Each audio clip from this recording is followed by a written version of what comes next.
What happens when love, hate, and racism collide in the life of one soldier? This story isn't just about murder, it's about obsession, betrayal, and the dangerous power of unchecked prejudice.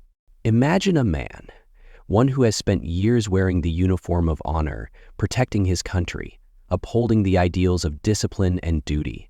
But behind the medals and salutes lies a heart poisoned by hate, a mind clouded by jealousy.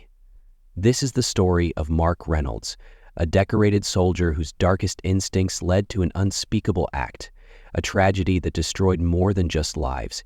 It shattered trust, tore apart a community, and left scars that will never fully heal. Now, ask yourself, how far would someone go to protect their pride or destroy another person's happiness? Over 20% of hate crimes in the US stem from personal grievances, fueled by nothing but raw, unrelenting racism. Think about that.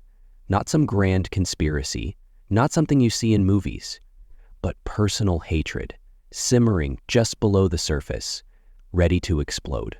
And explode it did. Mark Reynolds was the kind of man you'd see and instantly respect. Buzz cut, square shoulders, clean-shaven, he looked like the poster boy for the military. But people who knew him closely saw something darker. His temper was short, his views were sharp, and his beliefs were unyielding. And when his marriage fell apart, he didn't just lose a wife, he lost control. But Emma was different. She was free-spirited, kind-hearted, and everything Mark couldn't be. When she walked away from their broken marriage, she didn't just leave behind a man. She left behind years of anger, manipulation, and hatred. And here's where it gets complicated. Emma didn't just move on, she fell in love again. Her new husband, Mark Johnson, was everything Mark despised. A black man, a community leader, a symbol of hope and unity. And to Mark, he wasn't just Emma's new love.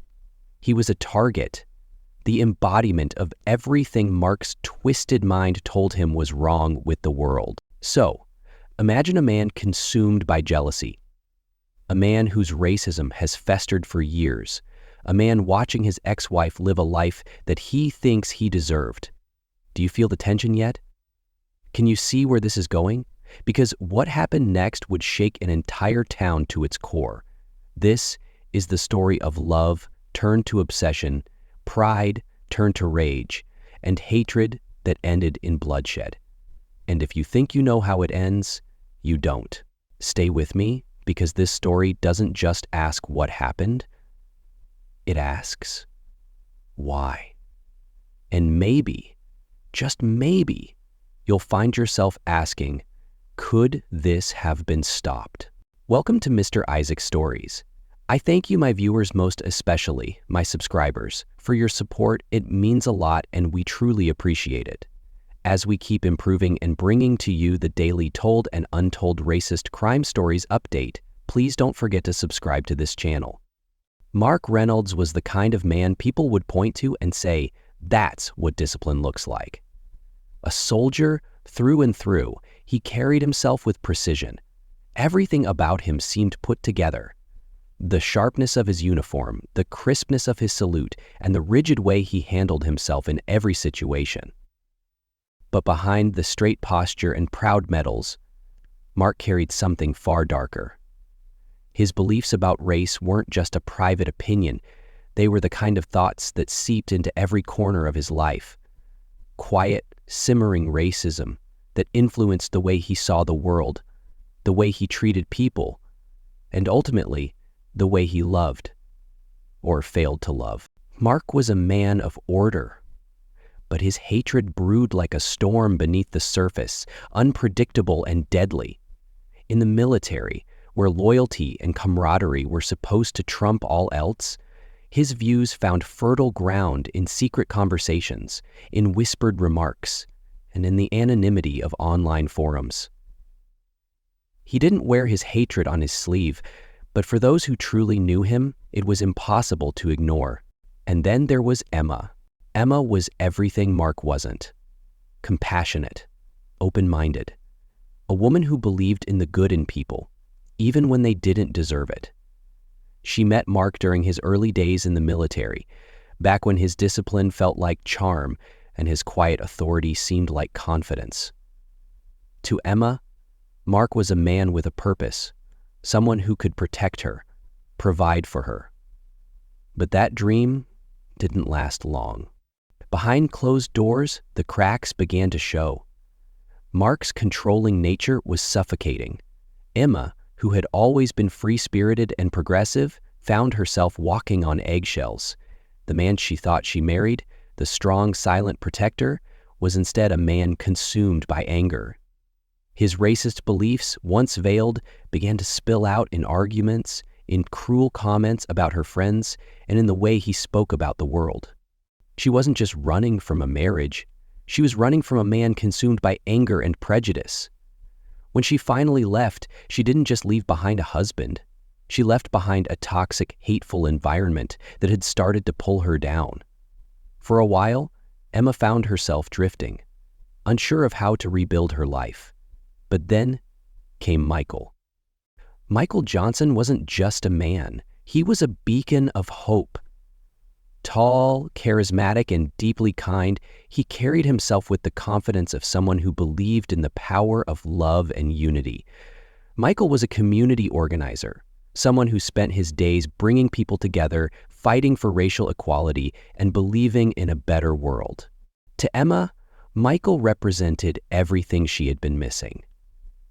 Where Mark was rigid, Michael was compassionate. Where Mark sowed division, Michael built bridges. Michael represented everything Mark despised: strength, love, and a world where race didn't dictate worth. But their love wasn't easy. In a world where interracial couples still face scrutiny and prejudice, their relationship was a quiet act of rebellion. They knew that not everyone would accept them, but they were determined to create a life together, one built on mutual respect and love. To understand this story, you have to understand the world they lived in. A world where the military wasn't just a symbol of service and sacrifice, but also a breeding ground for certain dangerous ideologies. The military has long struggled with the presence of extremist beliefs within its ranks. In recent years, investigations have uncovered white supremacist cells operating quietly in bases across the country. It's an ugly truth that doesn't make the headlines often enough. The very institutions meant to protect and defend are sometimes infiltrated by those who seek to divide and destroy. Mark was a part of that world. He didn't openly align himself with any groups, but his views were clear in the way he spoke, the jokes he laughed at, and the online forums he frequented. The military was supposed to strip soldiers of prejudice, to make them brothers in arms regardless of their backgrounds. But in Mark's case, it only gave him structure to channel his hatred. Meanwhile, outside the barracks, protests were breaking out across the country. Racism was being called out more openly than ever, and communities were rallying around leaders like Michael Johnson. Couples like Emma and Michael were finding strength in their love, but they were also becoming targets. Imagine living in a world where simply holding hands with the person you love could make you a target of hate. Where the color of someone's skin could make them a threat in the eyes of someone else. That's the world Emma and Michael lived in. And in the middle of this world, a world of protests, division, and a fragile love story, Mark Reynolds was watching, waiting, brewing. What would he do next? Stay with me, because what happens next is a series of events so devastating, so shocking, that it will leave you questioning everything about human nature. When Mark Reynolds learned that Emma had remarried, it hit him like a blow to the chest. The woman he once called his own, the woman he believed he controlled, had moved on. But it wasn't just that she had moved on, it was who she had moved on with. Michael Johnson, a black man. To Mark, this wasn't just a rejection of him, it was, in his warped mind, a rejection of her own race. His thoughts spiraled into dangerous territory. His jealousy wasn't just personal, it was racial. To him, Emma's choice was a betrayal of everything he believed in. At first, Mark tried to dismiss it. He convinced himself it didn't matter, that he didn't care. But late at night, when the barracks were silent and the only sound was the hum of his computer, he found himself searching for them, their names, their photos, their lives. He scrolled through their social media, seeing pictures of Emma and Michael smiling together at picnics, community events, and even their wedding day. Every image was like a knife twisting deeper into his chest. The love they shared, the joy they radiated, felt to Mark like a mockery. He started visiting forums filled with like-minded individuals, everyone imitating the pink Nancys, the glitter Nancys, the glitter Snancys. How could she do this to me? He muttered to himself. How could she betray her race like this? Mark's obsession grew. He began driving by their house late at night, sitting in his car, staring at the warm glow of their living room light. He'd see their silhouettes through the window, laughing, talking, living.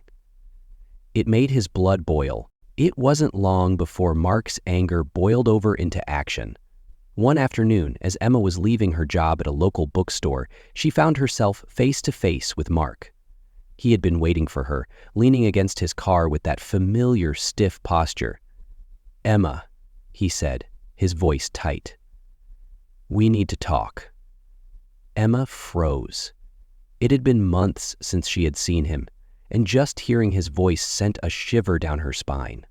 She didn't want a confrontation, but she also knew Mark wouldn't just go away. "What do you want, Mark?" she asked, trying to keep her voice steady. Mark stepped closer, his eyes cold and accusing.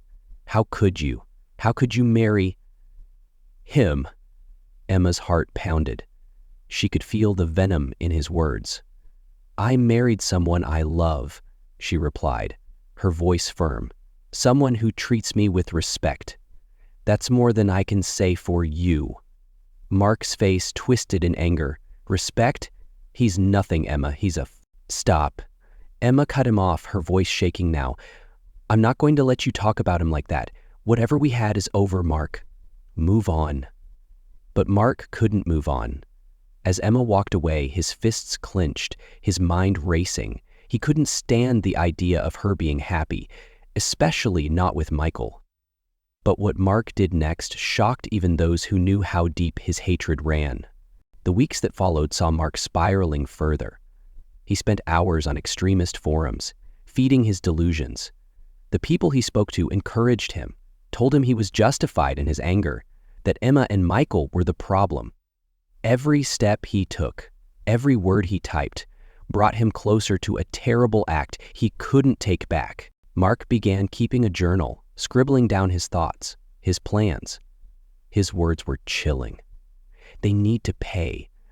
She betrayed me. She betrayed her own kind. I'll make sure they never forget me." He bought a gun, practiced shooting at a local range.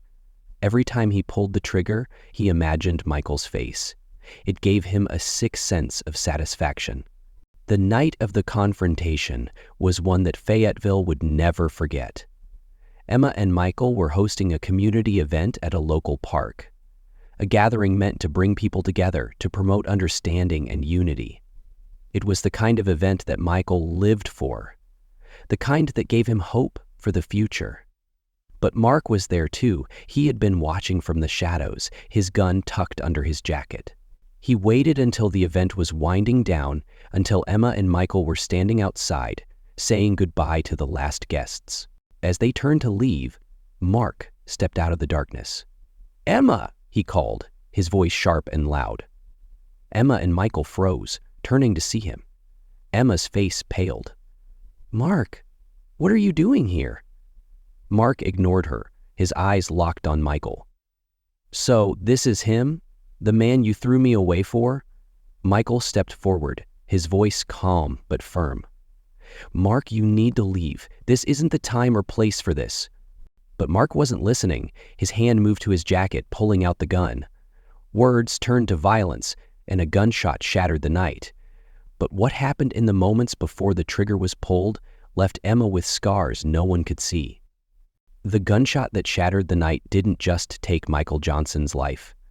It sent ripples of shock, grief, and anger throughout the entire community.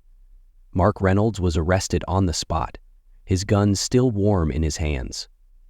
Emma, crumpled on the ground beside Michael's lifeless body, couldn't bring herself to speak. But the story didn't end there. In fact, the most shocking part of this tragedy wasn't the murder. It was what came after.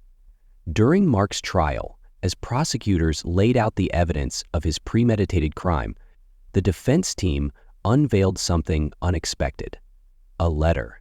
This wasn't just any letter. It was a handwritten note from Emma to Mark, dated during the final months of their marriage. In it, Emma admitted something she had never told anyone, not even Michael. She had started developing feelings for Michael while still married to Mark. Her words, written in a moment of vulnerability, painted a complicated picture. "I didn't plan for this to happen. Michael was just there for me in a way you never were. He made me feel safe, respected, loved. Things I never felt with you. I know it's wrong to feel this way while we're still married, but I can't help it. I'm sorry, Mark. I'm sorry for everything." Does this letter change how you view the story? Or does it show how hate blinded Mark to reason? The courtroom fell silent as the letter was read aloud. Some saw it as a betrayal, fuel for Mark's anger. Others argued that it didn't justify his actions. Nothing could. The letter added a layer of complexity to the case. It wasn't just about Mark's hatred or his racism anymore. It was also about his wounded pride, his inability to let go, and his refusal to see Emma as a person with her own choices and feelings. But if the defense team thought the letter would humanize Mark, they were wrong. Throughout the trial, Mark showed no remorse. Not once did he apologize. Not once did he express regret. Instead, he sat stone-faced, his eyes cold, his jaw tight, as if he were the victim in all this. When asked if he felt any guilt for taking Michael's life, Mark's response sent chills through the courtroom. He was a mistake that needed to be corrected. The prosecution pounced on this moment, using it to highlight Mark's deep-seated hatred and lack of humanity. They brought in expert witnesses to testify about the psychology of hate crimes. Studies show that nearly 60% of those convicted of hate crimes show little to no remorse, even after being sentenced. Mark Reynolds was no exception. His lack of remorse only deepened the community's outrage. Michael's death wasn't just a personal tragedy, it was a public reckoning. The protests began the day after the shooting. Hundreds of people gathered outside the courthouse, holding signs that read, "Justice for Michael" and "Love over hate." They marched through the streets of Fayetteville, chanting for accountability, not just for Mark, but for the systems that allowed his hatred to grow unchecked. Emma, still grieving, joined the protests. With tears streaming down her face, she stood before the crowd and spoke. Michael believed in unity. He believed in hope. He believed that love could conquer hate. I refuse to let his death be in vain. But not everyone was on her side. The town was split. One side, many rallied behind Emma and Michael's memory, using the tragedy as a call to action against racism and extremism. The other side, others whispered behind closed doors, questioning Emma's choices, blaming her for what had happened. She knew Mark was dangerous, some said. Why did she write that letter? Why did she marry Michael knowing how Mark would react? The trial became a flashpoint for debates about interracial relationships, racism in the military, and the toxic masculinity that fueled Mark's actions. The town was divided. Not just over Mark's actions, but over how this tragedy could have been prevented. Was it Emma's responsibility to protect Michael? Or was the real issue Mark's inability to confront his own hatred? Michael's death sparked conversations far beyond Fayetteville. National news outlets picked up the story, drawing attention to the rise of white supremacist ideologies within the military. Advocacy groups called for stricter screenings of military personnel and mandatory training on racial bias. But for Emma, the headlines meant nothing.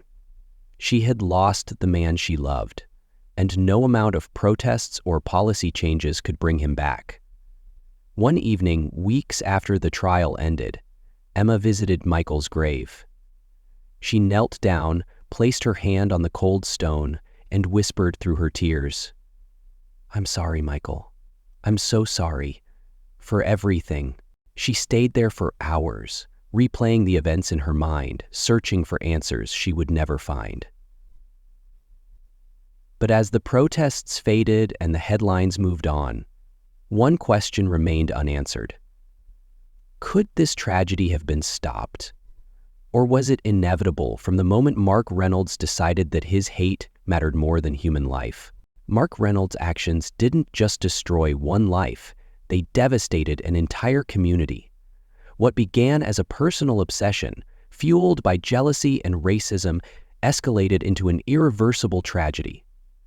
The pain he inflicted didn't end with Michael's death. It spread like a ripple, touching everyone in its path. Emma, grieving the loss of her husband, Michael's family, robbed of a son, a brother, a friend, and the community, left to pick up the pieces of a story that was never supposed to happen. But how did it get to this point? That's the question we all need to ask ourselves. Hate isn't always loud.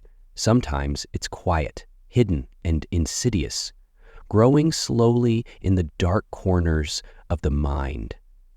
For Mark, it started with thoughts. Simple, ugly thoughts that he didn't challenge. Over time, those thoughts became beliefs. And eventually, those beliefs became actions. Unchecked hate doesn't just sit still. It festers, it grows, and if left unchallenged, it consumes. Think about this. How many people in Mark's life saw glimpses of his racism but said nothing? How many turned a blind eye, dismissing his comments as just talk or not a big deal? At what point could someone have stepped in and said, "This isn't okay"? And now, the hard question, do we unknowingly allow prejudice to fester in our own circles? Racism isn't just an abstract concept. It's a force that can tear apart relationships, families, and communities. Emma's love for Michael should have been a simple, beautiful thing. But instead, it became a target for hatred. Imagine living in a world where the person you love becomes the reason someone wants to destroy you. How many couples like Emma and Michael have faced judgment, threats, and violence simply because of the color of their skin? How many families have been torn apart because of outdated beliefs and deep-seated biases? Do we truly understand the impact of racism on the people around us, or are we guilty of thinking it's someone else's problem? Despite everything they faced, Emma and Michael chose love. They knew the risks, they knew the challenges, but they chose each other anyway. Love isn't always easy. Sometimes it's defiant, sometimes it's brave, and sometimes it's a quiet act of rebellion against a world that says you shouldn't be together. Emma and Michael's love was a testament to what the human spirit can endure. Even in the face of hatred, they found a way to build something beautiful. And while their story ended in tragedy, their love remains a powerful symbol of hope and resilience. Mark's story isn't just about one man. It's about a system that allowed his hatred to grow unchecked. The military, an institution built on unity and brotherhood, has long struggled with the presence of extremist ideologies within its ranks. Consider this. How many Marks are out there, hiding behind uniforms, their hatred festering in silence? What steps can we take to ensure that institutions like the military are places of inclusion, not division? If you were in Mark's unit and you saw signs of his hatred, would you have spoken up? What responsibility do we have to call out prejudice when we see it? The story of Mark, Emma, and Michael isn't just about them. It's about us. It's about the choices we make, the beliefs we hold, and the actions we take or don't take in the face of injustice. What would you have done if you were Emma? Could this tragedy have been avoided if she had handled things differently? Or is the blame entirely on Mark and his inability to confront his own demons? Think about your own life. Have you ever witnessed prejudice, racism, or hatred and stayed silent? What would you do differently now, knowing what silence can lead to?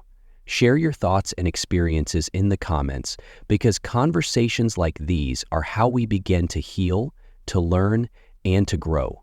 Michael's death was a tragedy, but his life was a beacon of hope. He believed in unity, in love, in the power of people to rise above their differences.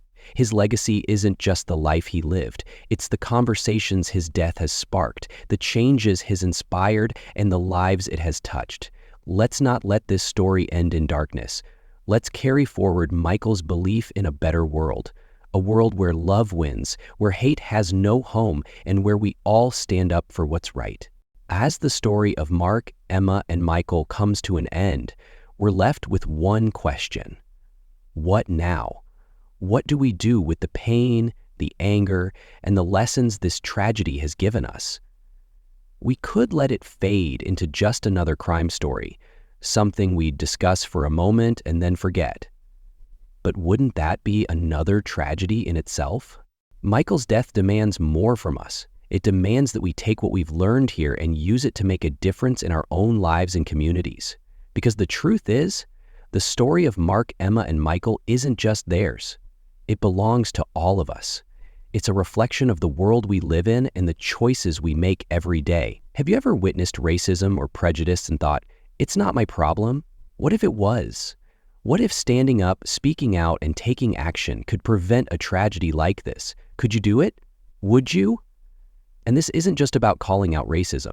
It's about building bridges. It's about choosing love, understanding, and empathy in a world that so often tries to divide us. If you found this story powerful, we have many more stories to share. Stories that shed light on injustice, that challenge us to think, and that inspire us to act. Check out other videos on this channel to continue this journey of understanding. But don't stop there. Share this video. Start conversations with your friends, your family, your community. These stories need to be told, and they need to be heard. If stories like this matter to you, if you believe in shedding light on the darkest corners of humanity and learning from them, then join us. Hit that subscribe button, give this video a like, and tap the notification bell so you never miss another deep dive into the stories that shape our world. Your support doesn't just help us, it helps ensure that stories like Michael's aren't forgotten. And remember, every like, every comment, every share amplifies these stories and keeps the conversation alive. Together, we can make sure that tragedies like this aren't just moments in time, they're catalysts for change. Michael Johnson believed in unity. He believed in the power of love and community to overcome even the deepest divides. His life, though cut short, is a reminder of what we're fighting for and what's at stake if we let hate win. So, as we close this chapter, ask yourself, what role will you play? Will you stand by silently, or will you take a stand? Will you let this story be just another video, or will you let it inspire action? Thank you for watching, for listening, and for caring.